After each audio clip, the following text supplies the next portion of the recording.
qué gusto encontrarnos de nuevo. Mi nombre es Nadia Jiménez y les doy la bienvenida a las alumnas y alumnos de lengua materna de segundo grado de secundaria. Antes de iniciar, les recuerdo que debemos seguir cuidándonos lavando frecuentemente nuestras manos con agua y abundante jabón, usando el cubrebocas adecuadamente de forma que proteja nariz y boca. Y aunque juntos, guardar y pedir la sana distancia. La salud es lo primero. Además, ¿ya hicieron algo de ejercicio? Hay que mantener sano el cuerpo. Soy el profesor Obed Santos Huerta y efectivamente es un gusto encontrarnos por aquí en una sesión más de Lengua Materna 2. En esta sesión, titulada Recreando Ando, revisaremos algunos elementos que nos serán útiles para crear ambientes y lugares de una puesta en escena, en este caso, la de una leyenda. ¿Todo listo? ¡Aquí vamos! Nuestro aprendizaje esperado en esta sesión es: recopila leyendas populares para representarlas en escena, con el propósito de visualizar representación escénica de episodios de una leyenda. Analizaremos distintos aspectos de un relato y a partir de ahí desentrañaremos la trama para definir tiempo, espacio y características de los personajes, como podremos elaborar un storyboard. Profesor, ¿y qué es un storyboard?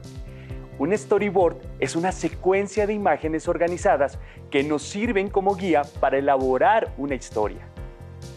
Más adelante lo veremos con más detalle. A partir de este elemento, seleccionaremos los materiales, la iluminación, el tipo de vestuario y de escenografía, entre muchos otros elementos que nos ayudarán a generar un ambiente y una atmósfera en nuestra obra. Es decir, identificaremos los elementos que puedan ser convincentes y que estén a nuestro alcance para recrear el espacio físico de las escenas en una obra de teatro. Por ejemplo, si una obra de teatro dice que se desarrolla en un bosque tenebroso, tendremos que definir con qué elementos podemos recrear ese bosque y además que sea tenebroso. ¿A ustedes qué se les ocurre? Además, ¿cómo deberán vestir los personajes? También reflexionaremos acerca de los elementos de vestuario o utilería que los actores pueden llegar a necesitar para la representación de una leyenda. Los materiales que vamos a necesitar para esta sesión son cuaderno y lápiz o bolígrafo para que puedan tomar notas. También podría ayudarles tener a la mano su libro de texto. Recuerden que todo lo que veamos en esta sesión es para reforzar nuestro conocimiento, así que les recomiendo llevar un registro de las dudas, inquietudes o dificultades que surjan al resolver los planteamientos de esta sesión. Algunas de estas las podrán resolver al momento de consultar su libro de texto y revisar sus apuntes. ¿Ustedes han visto alguna obra de teatro que esté basada en un texto narrativo como una novela, cuento o leyenda? Yo sí. En una ocasión vi en el teatro una adaptación teatral de 100 años de soledad de Gabriel García Márquez. Yo ya había leído la novela y la adaptación teatral fue un gran trabajo. Haber leído el texto original antes nos otorga ciertas ventajas, pues podemos tener un punto de comparación o conocer elementos extra de la trama. La adaptación, con todas sus estrategias, las vuelve una obra dramática que funciona por sí sola, dándonos una experiencia completa y distinta. Suena a que para lograr ese objetivo se requiere de un trabajo complejo, profesor. Es verdad. Para conseguir adaptar un texto narrativo a uno dramático, se debe analizar un conjunto de elementos que pertenecen al escrito original y también tener en cuenta que, mientras los textos narrativos pueden existir en una voz que nos cuente todo lo que ocurre, en un texto dramático conocemos todos los acontecimientos por medio de ver en presente lo que hacen y dicen los personajes. ¡Claro! En una obra de teatro son los personajes quienes nos muestran la historia. ¿Alguno de ustedes recuerda qué es la trama? Según sé, la trama se refiere al conjunto de acontecimientos de una historia y el orden en que estos acontecimientos son contados por el autor. En pocas palabras, es de qué se trata la obra. Correcto. Y dentro de la trama hay algunos elementos a considerar. Si comenzamos a analizar un texto, encontramos que casi todos cuentan un enlace de acontecimientos que se presentará en un inicio, un desarrollo y un desenlace. Estas son las 3 unidades convencionales de cualquier relato. ¿No es así, profesor? Pero además, dentro del desarrollo existe el conflicto también llamado nudo y el clímax.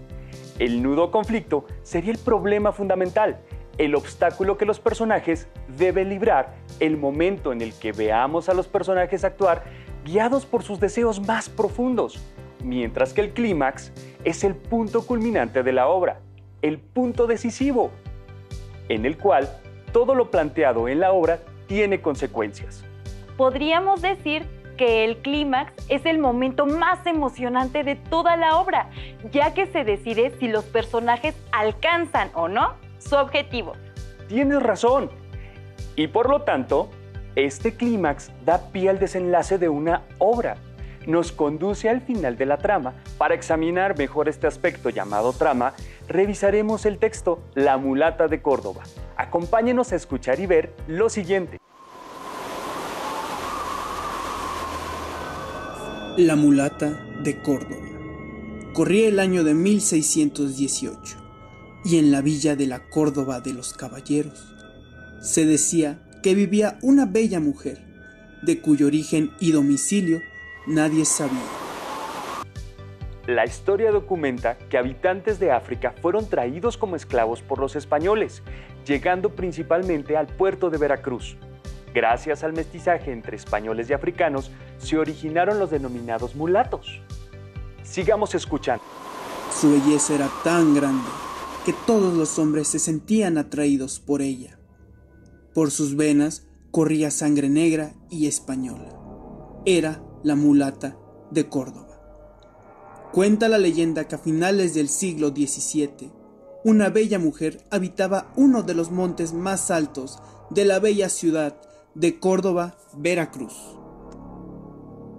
La mujer, por medio de algunas hierbas y ciertos rituales, atendía a algunos habitantes del pueblo, pues siempre lograba curarlos de alguna enfermedad o de algún mal de amores. Dicen que era muy entendida en las artes de la medicina, que conjuraba tormentas y predecía eclipses y temblores. Las pestes y enfermedades mortales, ella las curaba solo con hierbas. Poco a poco, la mulata, como todos la conocían, fue adquiriendo fama, pues su inexplicable belleza parecía embrujar a los hombres y sus poderes curativos hacían a todos pensar que se trataba de una bruja o una hechicera. La fundación de la ciudad de Córdoba tuvo lugar en 1618 debido a los ataques y asaltos que realizaban los llamados negros y marrones, personas que se rebelaban contra el sistema de esclavitud al que estaban sujetos. Tal situación llevó a los españoles a fundar esta población a fin de proteger a los súbditos españoles y a los intereses reales. La gente crédula y supersticiosa afirmaba que la mulata tenía un pacto con el diablo, que tenía poderes mágicos y que podía estar en 2 lugares al mismo tiempo. Un día, el alcalde, don Martín de Ocaña, por medio de costosos regalos, trató de conquistarla, pero la mulata siempre se negó a recibirlos y a salir con él. Además de que la situación social de los mulatos no era tan distinta a la de las personas africanas. No podían acceder a las universidades, a la carrera eclesiástica ni a la militar. La molestia de Ocaña fue tan grande que acusó a la bruja de hacerle beber un brebaje para que perdiera la razón, motivo que las autoridades tomaron como acusación, de forma que la bella mujer fue llevada a la fuerza ante la Santa Inquisición, quien no tardó en apresarla y enviarla al presidio de San Juan de Ulúa, acusada de brujería. La condena que recibió fue morir quemada en leña verde frente a todo el pueblo. En esta época, quienes usaban las plantas como remedio curativo podían ser acusados de practicar brujería y ser castigados por la Santa Inquisición. Continuemos con esta leyenda. Una noche antes de que su vida finalizara, la mulata le solicitó a un carcelero que le consiguiera un simple trozo de carbón. Se dice que la mulata dibujó con el carbón, en los húmedos y oscuros muros de su celda, un barco con enormes velas blancas desplegadas al viento. El comportamiento mundano, como lo llamaban, era causa de muerte en la hoguera, que fue la pena máxima para los acusados de herejía y hechicería. Al otro día, y antes del crepúsculo, la mujer preguntó al guardia qué era lo que le hacía falta a su barco, a lo cual el hombre le respondió: que navegue. Ella tranquilamente solo le respondió: mira cómo navega. Y dando un salto, subió al barco mientras éste avanzaba entre las olas para perderse en el horizonte que ella misma había dibujado. Los ojos del guardia no podían creer lo que veían, pues la mujer desapareció. Y al día siguiente, aferrado a la reja del calabozo vacío, se encontró al carcelero con la razón perdida. Y después de eso, nadie más supo nada de la encantadora mujer.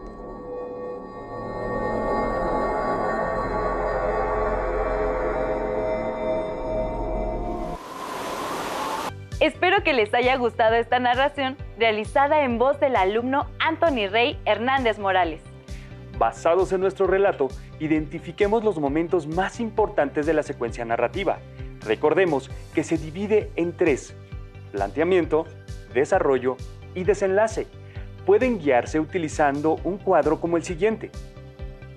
Análisis de la trama. Leyenda: La mulata de Córdoba. En la fila de leyenda colocarán el título de la historia seleccionada, La mulata de Córdoba. En personajes anotaremos las figuras principales, secundarias o fugaces que aparecen en el relato. Por ejemplo, la mulata, el pretendiente o el carcelero.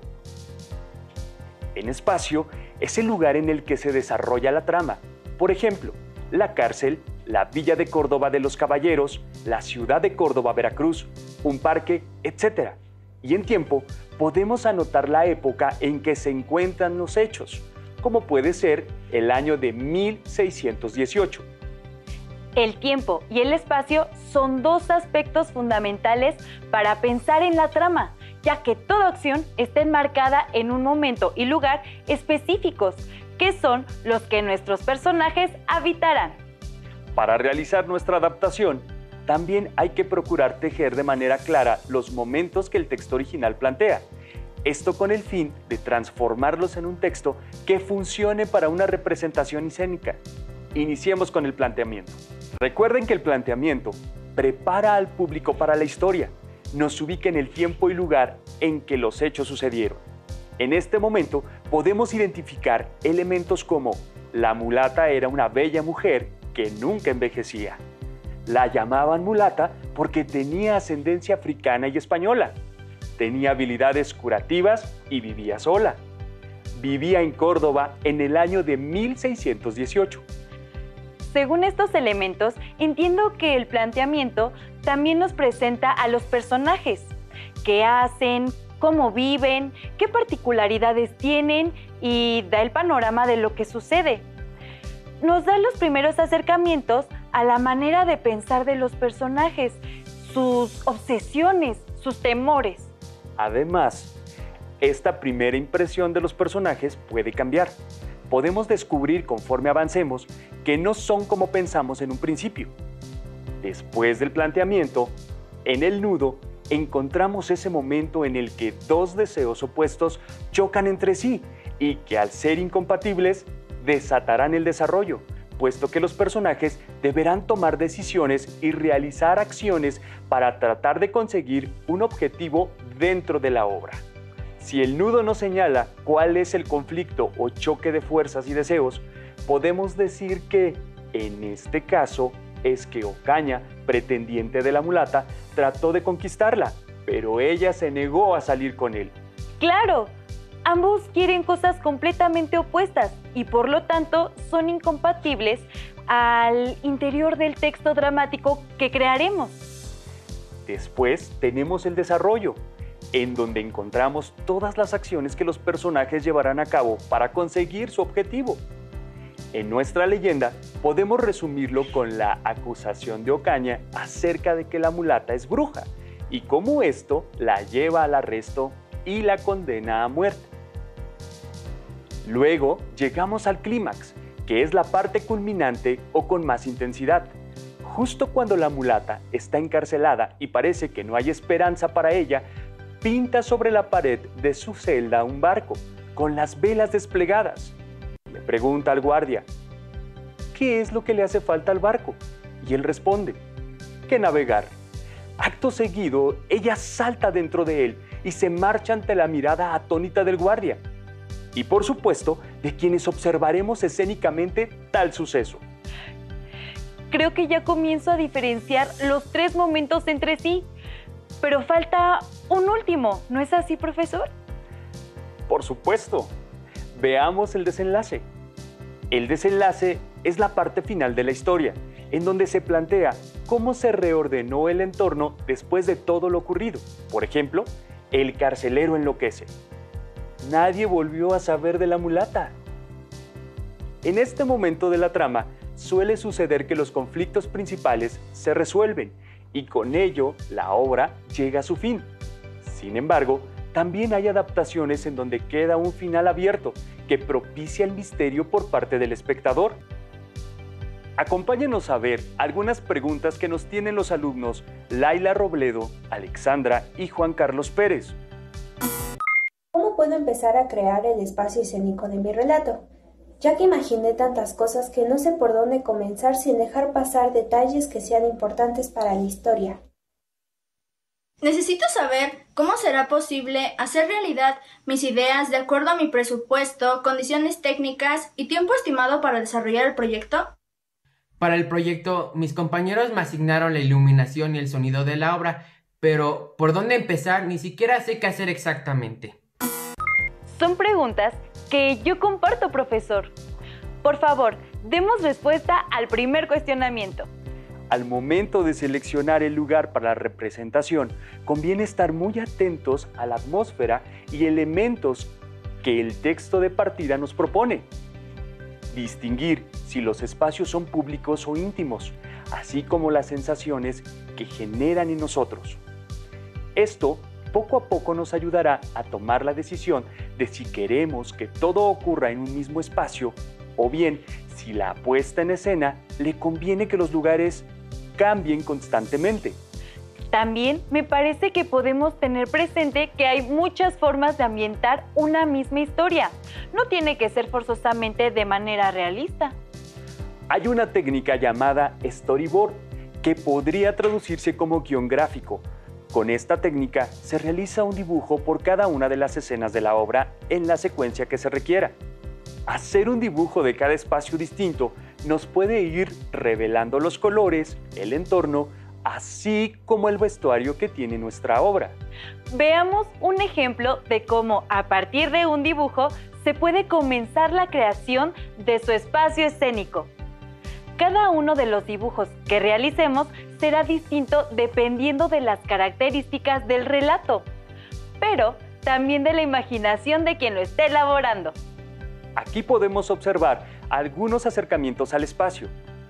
Como pueden ver, la arquitectura y los vestuarios nos remiten a una época, es decir, nos van enmarcando en un tiempo y un espacio determinado. Incluso podemos distinguir algunas emociones en los personajes que aquí aparecen. Pero, profesor, creo que sería muy difícil construir una catedral para ponerla en el escenario. ¡Claro! Pero no hay que perder de vista que este tipo de herramientas nos sirven como punto de partida o referentes para encontrar la atmósfera de nuestra obra. No necesariamente significa que tienen que mostrarse tal cual en el escenario. Aquí entraría la imaginación, para pensar con qué objeto, dibujo o elemento podemos representar una catedral en el escenario.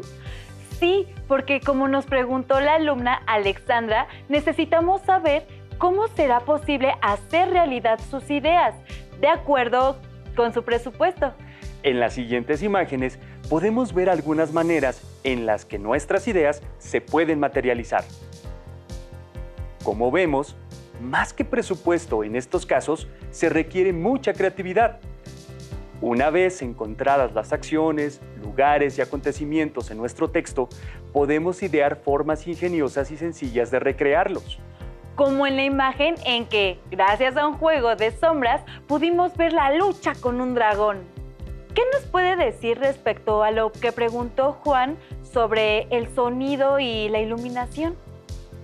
La luz, en primer lugar, nos ayuda a tener visibilidad de lo que está ocurriendo, pero utilizada ingeniosamente, también puede ayudarnos a crear atmósferas y sensaciones de felicidad, tristeza, miedo o muchas otras posibilidades. ¿Y qué pasa si no tenemos iluminación profesional, como es el caso de la mayoría de nosotros? De nuevo entra en juego la creatividad. Piensa que la luz es diferente si es emitida por una linterna o por una veladora. Ahí hay posibilidades de juego. También pueden probar colocando diversas telas o materiales frente a una linterna y ver si la calidad en el color y la intensidad se modifica. Y según lo entendido, la música de fondo también nos ayuda a crear atmósfera, ¿no, profesor? Así es. Incluso puede ayudarnos a resolver elementos escenográficos.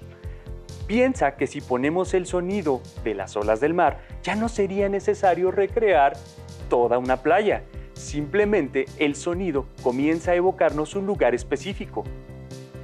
Todos los referentes que vayan seleccionando y descubriendo pueden incluirlos en su storyboard, desde el tipo de iluminación que se imaginan hasta los referentes de vestuario para sus personajes. Recuerden que el storyboard es un apoyo visual que les facilitará el montaje de su puesta en escena.